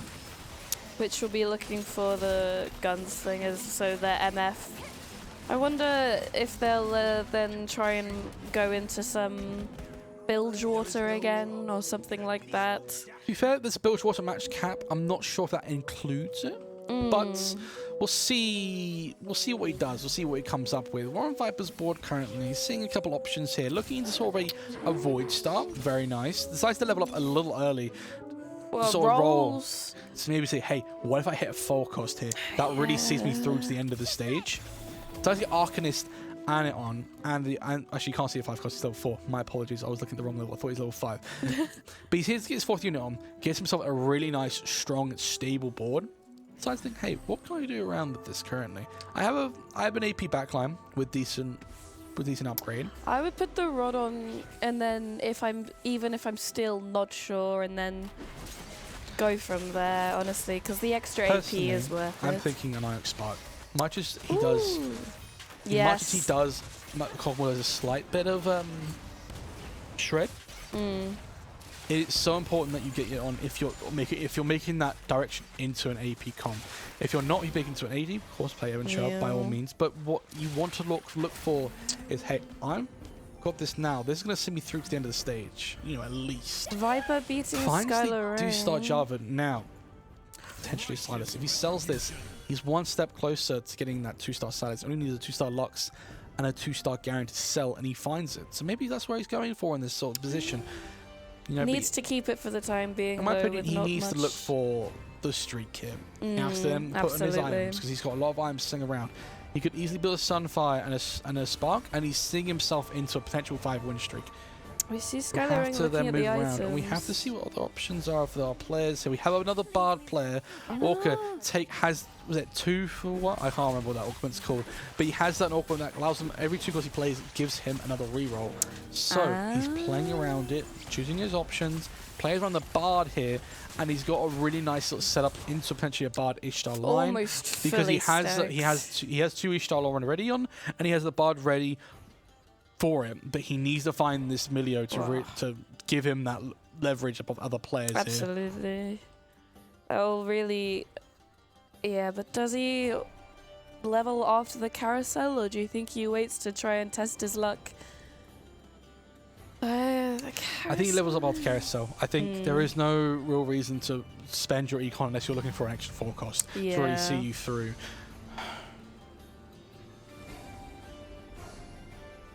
What will the players choose today? He's not happy with one of them being chosen. I think he picked the wrong one. He picked the wrong one, unfortunately, which that might have broken his whole game here. Unfortunately, maybe he needed that item he was looking for. Yeah, I believe.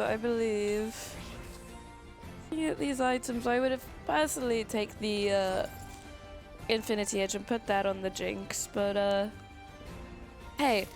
He may have picked the wrong thing at Carousel, but it's extra gold at the end of the day, at least. Gotta look on the bright side. To keep the sleigh at levels. Put the Size out of it. Brian? You go for a very linear board. Unfortunately, he's missing out on the Rage Blade, which really makes this Jinx shine. Yeah. That Rage Blade, because she goes insane after when she finishes her 15 casts. Fortunately, that Jinx won't get enough damage on, and she's going to fortunately fall to the Bard. Actually. There's the 2 people contesting them for first place that need it are both playing Bard. Of course. I feel like we're going to see either an absolute game or we're seeing them both go 7th and 8th. Yeah. It's one of the 2. I can't wait to see this happen. These are the favourites to win. Yeah, I'm not sure what other schools players are on. I'll have to get a double check on that if our production team get on that. But my point is we have 2 players really looking forward to playing this comp. We have another potential. We have a Scion player who's also playing Targon Delios, which is involved in the Bruiser comp. And now we're looking at these 2 comps. We're thinking, hey, what are we going to do now? Because we kind of need these units for a certain comp. Quav not leveling, actually, still on a 4-win streak. Personally, he hasn't got anything to really put on that's going to excel with his board. However, if he's facing someone who was level 5, he would struggle. Unfortunately, or I say fortunately, he's facing Orca, who is in a more unfortunate position, and he's in Frelos is in a really good spot to just pick them off one by one. Really ramp up that Rage Blade and start knocking them out one by one. And that sign will get tankier and tankier throughout the game to a point where it overscales and no one can do anything about it. But he must get that 3-star online as quickly as he can. We're heading into our second creep round, but one of our last Gromp rounds. Our last Gromp round of this tournament. So this is the one that's pretty much going to make or break a lot of these comps. Someone leveling to 6 already. 6 already is my gosh, that is a overachiever or an ambitious player who really thinks, hey, what if I just hit something real quick? Unfortunately, it's only 5 cost. There's a high chance of a 4 cost. So, a lot of our players are looking for various things right now. They're looking for, hey, can we get, what is going to excel my board the fastest, the hardest, or am I just having to pivot out of this entirely in a way I've been to just go next? But we'll see. A lot of strong boards are coming online, and we're unfortunately going to look at a few of them specifically. Viper continuing with Void here. Not putting the gargoyles in front is an option. But hey, if he wants to, he wants to. He heard me. He heard me there. put it. Say, hey, if you're not putting it in front, you're kind of throwing stuff away. But hey, he thought maybe he thought something. Oh, does he gear up the backline carriers? He does. He does. He looks towards it. Knows that he actually can't get 4 Void online. So hey, get this online. He has more tank items than backline items, which is a little unfortunate. But it means he needs to tank up his defenders in the front. He needs to just make sure this Jarvan isn't going to die. This Jarvan, instead, rather than having his typical jump, leap, slam, he does the more, but he allows his team to get attack speed. However, with the addition with sort of tag team power like augments, Jarvan has one with Shyvana where they both cast individually, but when one casts, the other casts in a certain way. Jarvan casts the same as he does before and does the little slam, which is quite nice. A little like, callback to previous sets. We actually have our 3-2 augment here. Some of us getting some good options here. I see the recon Bobulette, and I'm really hoping they pick it. Nah, rerolls. And they refresh it. Unfortunately, it's not what I want, and sometimes you don't always get what you want. But I would go Pandora's I think, for these. No one deciding to go for any big board shit. Water. Oh, what's that one? That's the AP? No, tag speed? I can't remember. There's so many new silver augments, which I really like to see, but it's still would have been better for... Actually, I just realized we haven't had any prismatic augments. Hopefully we won the last one. That would be exciting to see. I hate not seeing prismatic, because prismatic is where the real fun happens. You know, the big power comes in and applies to the team here. Oh, that Aphelios.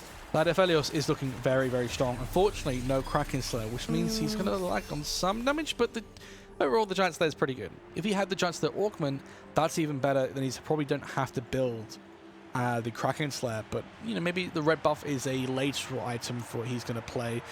Still streaking though. 2 players looking very, very strong in this current game, current matchup, everything. Pandora's has been taking. He's hoping to just hit. Extel again. Lose 4, re-rolls the stop 6 times, and field E3 star Kiana in combat. Decides to re-roll. I think it was re-roll? Yeah, he's re-rolling. 1, 2. Re-roll again, does he? As the 2-star budge. Rolls 6 times, so he actually gets his reward now. Or gets to choose another one for the rest of the round. Unfortunate. I like how that is a little bit of a nice balancing they've done. They've made it so that people can't just, hey, pick re-roll and spend 70 gold on the same one 4 times in a row. Pretty nice. So, finds his 2-star bard. Not sure hey, if what are we doing? He's like, so yeah, he's playing around with it. He is a level below Quav though, and I think that Fortunately, this might be... I don't think even then the board would be enough. I think he's still too strong. Like, Kyov's board is very, very strong. Got a decent front line and just that Aphelios in the back, just killing everything in sight. To be fair, he has seen a few different Targons throughout this game, so maybe he's looking for a nice ASOL game. ASOL is a very unique champion. It is a one that sort of scales throughout the game, nothing new in that sort of sense. However, it has, if it's fully scaled out at 1988, I think it is, he then just, he kills everything. Whole board becomes just dead.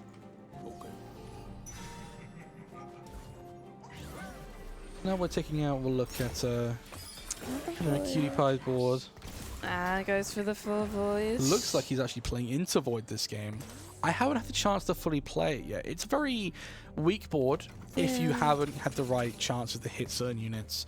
However, if you're able to somehow get 10 at a decently fast rate, you're looking at, and you can somehow 2-star Baron, yeah, just free up. I think that's what Baron 2 is very, very, very strong. Yes. It's one of these. It's probably I'd argue one of the strongest 7 costs behind Silas. But again, both required. I haven't seen 2 really play out. I think it's different on what you're playing, but yeah, Silas is pretty good, and so is Baron. Baron is very, very strong. Love taking the Giant Slayer off the Aphelios. And has actually decided to put it on the Leona instead. So, yeah, so Leona's scale, so 2-star Leona with 3 items gives him a Diana. Once he's able to get all these items on, he's then able to see Ace Soul. I think that's what he's playing for. I'd love to see quickly if we can go over to his board and check him out. I'm pretty sure that's what he's going for here. He has found the Diana, changes his items up. He now just needs to field everyone. And he's field 5. That means next round, he gets his Ace Soul in. And he's looking at a very, very strong board. The quote-unquote best items for his Ace Soul is double Rage Blade Shojin. However, it's different every time. And people think, hey, it's this, and that. But the quicker he gets it on, the better chance he has already pushing forward and winning out this game. He needs to try and scale it the best, the fastest he can. I love Singed. What a silly character. This is just, I'm very sure this is the set 13 Singed hero. He went around doing all different ticks damage. You know, I'm okay, I'm healing everything. The Dark Angels and Morellos. Doesn't do quite enough damage. Yeah, almost though. 3 units on 1 HP. But get now some we're in the mittens big, on him and now we're in the big point. goes. He's unlocked a soul here. Oh, you see and that that at is the bottom. online. He's now need to look for a Shojin. You see that at the bottom. Orca is looking for a very, very high cap board. All 4 cost and 5 costs there. And 6 or 7 costs. Yes, 100%. That is where an Ishtar board really shines. Is if you can get Brock online. That is like 2-star Brock. You're looking for a nice, clean top 4, at least top 2. But the problem is you're having to face against another Ishtar player, and that depending on what you have, that can go either way. Absolutely. Having some very strong boards here. We're getting some irons, and we're kind of looking for a few players who definitely seem to. Some players may have pretty much maybe clocks that they haven't. There's no chance, unfortunately. But for a few of our stronger players, there is a chance they can take it all home here, and they have to really put through. Q on 100 health, really capping up the board massively now. Orca with the Slayer emblem on the Nico's. Now, Q has to just has to push these levels. Get that 2-star Diana on, get the front line going, just making sure their Ace Soul just scales, and able to cast as much as it can to really do it. I think really Orca's done this round. Unfortunately, Orca not able to do quite what he wanted to. Unfortunately, not quite sure what his plan is. However, we'll see what happens in the next orbit round coming in. Prismatic? Hopefully prismatic. You can see Orca going for a very, very high cap board here. And we're looking, and unfortunately it's gold again.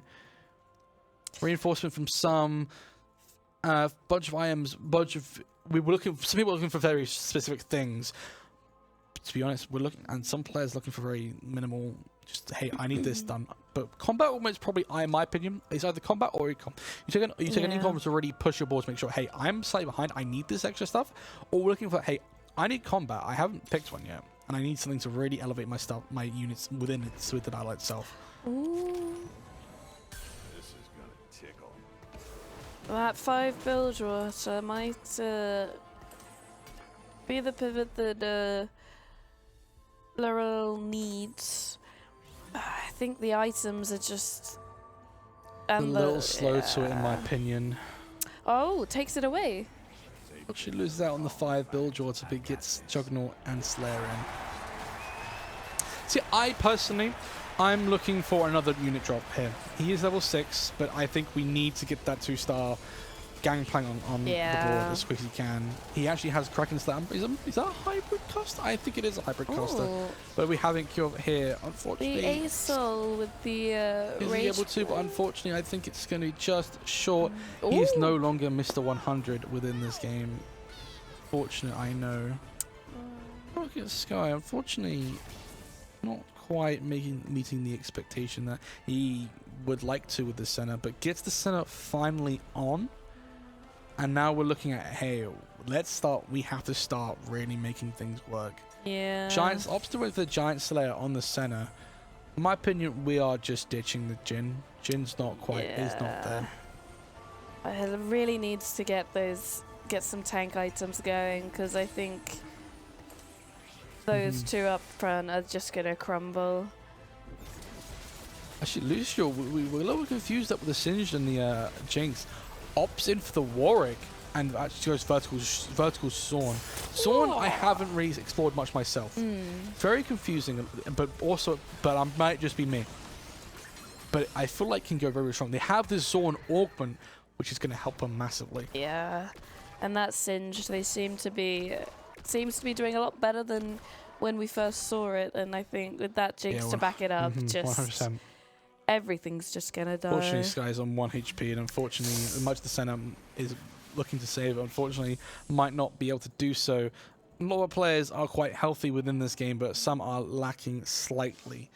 Now we're looking within the carousel here for options. What will they take? Not much that can help a couple of people there, but there's oh my god, that scared me. Fortunately, Lucio seems to be a little upset about what could be happening, or maybe that wasn't the item. Viper seems to be laughing, DMing yeah. a little bit, saying, haha, I got the Annie. Viper with a 4 Void online. Not really sure what he's playing this game, but seems to be messing around with a few things. We're looking to itemize that Vayne, maybe? I think he's not too sure himself. Yeah. Thumbs up. He's giving us confirmation. He is looking to itemize Vayne. So we're looking around, see if he can. But just give us a thumbs up, Chris. Do you think? Sorry, Viper. Do you think you're playing Void this game? He doesn't know. He doesn't know. Doesn't know. Fortunately, some players, even myself sometimes when I play, don't know what I'm playing. That's fine. Too many We're all choices. in little positions where we are like, hey, let's just see how this goes. Well, that's the one thing that I like with this set is with the character unlocks is actually when you get those champs unlocked, it gives you new ideas and new ways that you could potentially go. It gives you almost infinite possibilities. 100 champions in such a difficult way to balance the game is insane. Big Stumper and Orca, very similar. Unfortunately, it looks like, as I may predicted, contesting each other might not be what was required. He's looking to just try to plow through and get as much as he can online. Unfortunately, it seems not the case. Did end up swapping that Nico for the Ambassador. I think that the Slayer Ambassador could be the next answer, though needs to itemize here, really. I would put the rod on the Belveth and go for the Rage Blade, and then potentially that could help, though. It's not very high star units, though. I think that's this is going to be the main drawback, and this Senna Lucian just hurts a bit. Down to 3 HP. It's looking unfortunate for these two. They've battled it so hard throughout this Swiss stage, but unfortunately, it's looking like it's going to be very, very close.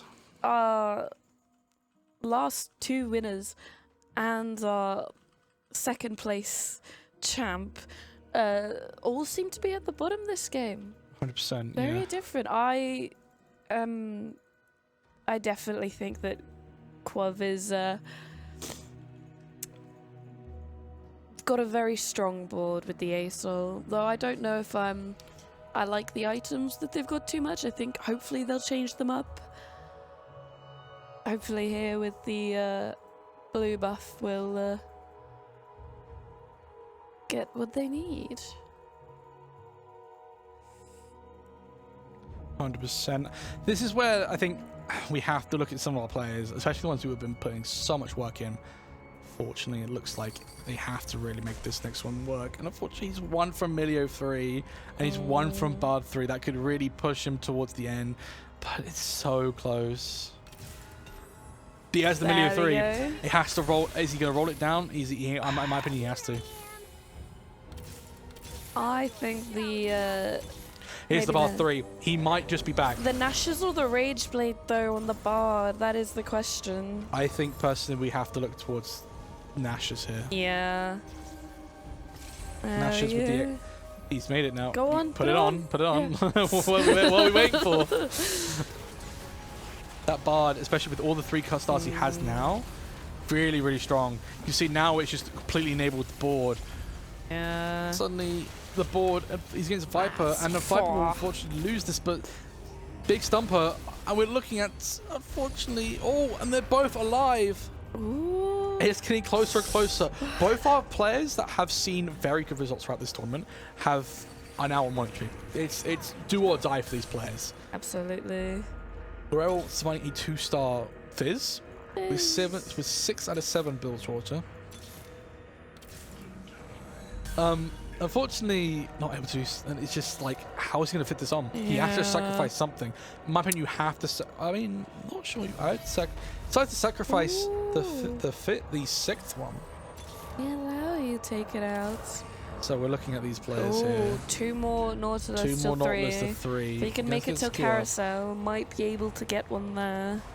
This, we have to see how strong this that Asol is strong, but unfortunately, much as he's hit the Giant Slayer, it looks like unfortunately that Fizz is going to become a nightmare for him. But unfortunately, it's actually not though. And with a very strong board, the roll is very almost 12 HP. But that into it. Asol, Unfortunately, one of our players has fallen. Oh. Sky is unfortunately has unfortunately been eliminated and has unfortunately seen the end of their road at Runeterra Rumble. Now, back over to Lucial here. So he's trying to find a 2-star Singe that's really going to elevate that board. But board-wide damage is really going to boost this up here. Personally, I think we're actually looking at certain items here. We have to move this Chain Vest over to Warwick, getting that Edge of Night on so that it's not instantly targeted. It's going to be quite big. We're not getting to see, by the way, we're not going to see any more value from that chess piece or the sword. Maybe they're waiting for Carousel to see what happens.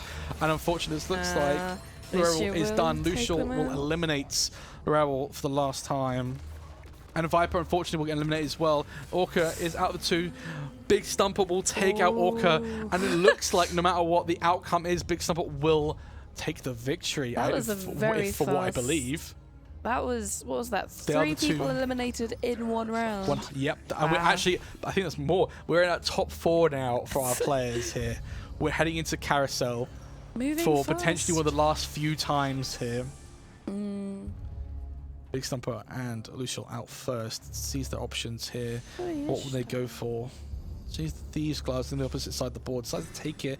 And the Edge of Night taken from Lucial, which in my opinion isn't quite what I would had in mind for them. I'd say Big Stumper, I think, will be looking to get that 5th style Ishtal, board. and suddenly they have 5. Do they have 5? They have 5 Ishtal on. I actually don't know what 5 does just yet. So I switched up the Thieves Gloves, going on to Kiana here. In my opinion, not the right, unfortunately, not the right combination. And I switched this up just for this round. They have 2 Thieves Gloves. And, you know, actually tries to sell the Scion here. Moves on to the Ornn. Now, this board is looking very strong. Moved the Rage Blade from the Asol Asol pair. We have a Shyvana pair. Sorry, 2 even. We have a Fiddlesticks pair. And we're looking very strong indeed. That Asol really starting to scale up. That board-wide burn damage. Hitting it again. And unfortunately, we're looking out. And it is close. This fight is very close. There's Jinx pulling it through, though. Unfortunately, it looks like it's the end of the road for this round. Lucial stays alive. All our team stays alive. Keeps you high. And our top 2 actually are the ones to lose this round. Finds himself a Bessa pair here. Potentially decides not to take it. rolling, Has but to not. find himself. And finds the Asol too. Who does he sell? You sell. My opinion, I'm not selling the Fiddlesticks. No, I wouldn't. Because that's the pair. That's your pair. That's your extra 2-star 5 cost. And that's even on better pairs as well. They found it again. That's Cure versus Big Stumper. Big Stumper has to win this to see himself through. And I have to admit, hitting those two backline, the Emilio and the Bard, completely may have just won him against the tournament. Unfortunately, it's looking unfortunate for Big Stumper here, but not able to pull it through. It's down just to the one. Asol 2 really putting in the work here. And it's all down for Nico. And unfortunately, Big Stumper is out, and we are into our top 3, ladies and gentlemen. Our last 3 players remaining in the cup. And we have the Asol for Quav. We have 7 Zorn. No, is that Zorn or is that Void? Oh, that Zorn and Void even. So that's Singed gonna be. Look, it's still not got that 2-star Singe though. I think that is the vital He's actually thing. at the, you can see he's at 2, not at 500 yet, or maybe he's at 500, not at the 600 breakpoint. That is a very strong ASOL. 2-star completely makes the damage insane. Also, put in mind, ASOL doesn't need to be 3-star or a 2-star to even win the game. With the whole, it goes for the 10. He gets the Baron Nashor in. This is where the really starts paying off here. And the Baron Nashor's in. Ooh, we have to start changing up the items here because Baron is a frontline unit, but you have to start changing up. The Edge Knight has to go on, I think. Their stance. Their stance, i.e. goes on. Please put the Hodge on. Please put the Hodge on or something, please. Because it needs some healing. He's found the Rift Herald 2, the pair even. This could be the winner here. The Baron 2 is like a 3-star forecast. It's so strong. We're seeing it really putting the work here now. Unfortunately, Baron is unfortunately taking some damage. We have to look for Kaiser to put the damage in. Asol, unfortunately, not able to put in as much work as he would have liked. But we're still in our top 3. Our second and third both on matching 23 HP. It is now. Oh. He's now moving over. Giant Slayer over the Baron Nashor. Still got the Ari on the. So it's to sort of pull around with his units here. Finds the 2-star Fiddlesticks. Now, what do you do with the Fiddlesticks? You only have a rod. What is the game plan? Personally, I don't think you do anything. I think actually, personally, I think you put on Ornn's items. Because Ornn has 2 fabulous items for Fiddlesticks right now. He's excellent at pulling wound, but it's fair. Ornn does have the not much of an issue right now. though. But Ornn has Void Stuff, which the one thing he's lacking in this current comp, apart from this round, is Shred. Fortunately, this comp is no match for Look at Lucius. that Jinx go. Simply Last not time they met, enough. actually, Asol fell to this comp and unfortunately could not pull through. It looks like we're about to enter our top 2. Lucius on 6 HP remaining. Players are really seeing themselves at work here. Yeah, that 2-star Baron. That 2-star Baron surely secures it. And the 2-star Ornn. Don't chance it. Just lock the shop. Yeah. Especially considering that Quav was also playing that Ornn, so we'll be looking for that 2-star. Can this Singe beat the Baron? I don't think it stands a chance. Baron's doing huge damage here, really putting in the work here. The slam up from Shogath puts it through, and it's lights out for Stun Lucius. City there. Cutie Pie is able to pull it through and eliminates, putting himself into top 2. Q of 1 on 5 HP. It looks like it is game, set, and match for this one. And but unfortunately, I don't think it'll affect it too much. I think we have our winner anyways for our Swiss. But what a game to end it on, I think. Yeah, I was really hoping we saw Baron. I was talking about it earlier, how insanely strong it is. Absolutely. Banksy is here. Upset I didn't get to see the Tom Kench I wanted. Yeah, unfortunately, Tom Kench, but we got to see the Baron Nashor I wanted to see. I love Baron. I think Baron as a unit, when it was in set 9, had a summon trait before it evolved from the Void Grubs. I think it was Void Grubs, or was it something similar? I think it was the little things before, but it was. Oh yes. But they became Rift Herald. Like an egg. And then if you had 10 or something similar, I think it was 9, you needed a number. It became Baron Nashor, and Baron Nashor was very strong. I hit that a few times. I love summon traits. But this is one of my, and it's love seeing it back. Unfortunately, not quite in the meta, as it does require a lot of health. And here we have it. Quav put up a good fight. Put up a good fight, but here we have it. Our winner for game number 3. PewDiePie, we have with the 9 Void here, first place. But that is completely it for us at Runeterra Rumble. Congratulations to our winner, Big Stumpy 69, for an excellent set of games from them. I think that's all we have time for today. Yeah. Another big congratulations to Big Stumper. Thank you so much for all our players for taking part. Thank you so much for watching at home. We'll see you next time.